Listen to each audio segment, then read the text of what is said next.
So full time అంటే once మనమైతే last అయితే మనమైతే ఒక్కసారి చూసుకోండి. పవన్ రావత్ మనకు ఇంజరీ అయిన తర్వాత విజయ్ మాలిక్ వచ్చి క్యాప్టెన్సీ చేశాడో, సో మనకైతే అదే క్యాప్టెన్సీ ఈసారి ఫుల్ సీజన్ అయితే ఉండబోతుంది కాబట్టి సో మన టీమ్ పర్ఫార్మెన్స్ అండ్ మనకు కంట్రోలింగ్ అనేది సో ఛాన్స్ చాలా ఈజీగా అయితే పీక్స్ అయితే ఉండబోతుంది ఈసారి అయితే.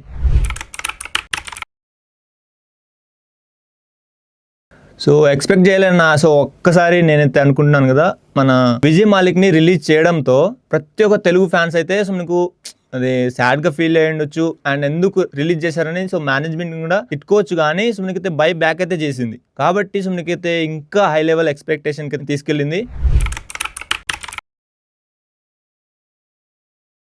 ఈసారి అసలు ఎవరు ఎక్స్పెక్ట్ చేయరన్న. సో లాస్ట్ టైమే చూసాం కాబట్టి సో ఈసారి కూడా ఈజీగా అసలు మనకైతే ఛాన్స్లో మంచిగా అయితే క్యాప్టెన్సీ చేసి ముందుండి నడిపించే అవకాశం అయితే ఉంది.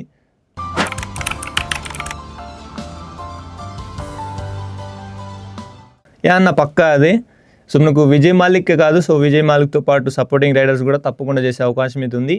విజయ్ మాలిక్ అండ్ మనకు టాప్ 3 రైడర్స్లో తప్పకుండా అవకాశం అయితే ఉంది ఈసారి. నా ఒపీనియన్ వచ్చేసి తెలుగు టైటన్స్ డిఫెన్స్ వచ్చేసి మనకి అంతగా హై లేదు, లో లేదు, కానీ మీరు ఒక్కసారి మీరు మ్యాచ్ ఆడిన తర్వాత మీకే అర్థమవుతుంది. మనకైతే శుభం షిండే కానివ్వండి, మనకు లెఫ్ట్ కార్నర్ వచ్చేసి మనకు అంకిత్ జగ్లన్ అయితే ఉండడం జరిగింది. సో వీళ్ళ జోడీ వచ్చేసి మనకైతే ఆటోమేటిక్గా అయితే తప్పకుండా కలుస్తుంది, ఎందుకంటే వీళ్ళు వచ్చేసి ఫామ్లో ఉన్న డిఫెండర్స్ కాబట్టి. అండ్ వీళ్ళకి బ్యాకప్గా సో చాలామంది డిఫెండర్స్ అయితే ఉండడం జరిగింది.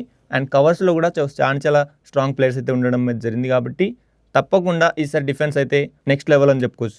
అండ్ ఈ వీడియో కనుక మీకు కనుక నచ్చినట్లయితే తప్పకుండా ఛానల్ని సబ్స్క్రైబ్ చేసుకోండి, అలానే ఇన్స్టాగ్రామ్ పేజ్ని ఫాలో అవ్వండి @FranchiseKabaddi, అలానే యూట్యూబ్లో కూడా సబ్స్క్రైబ్ చేసుకోండి. అండ్ పక్కన బెల్ ఐకాన్ని ఆల్లో పెట్టుకోండి.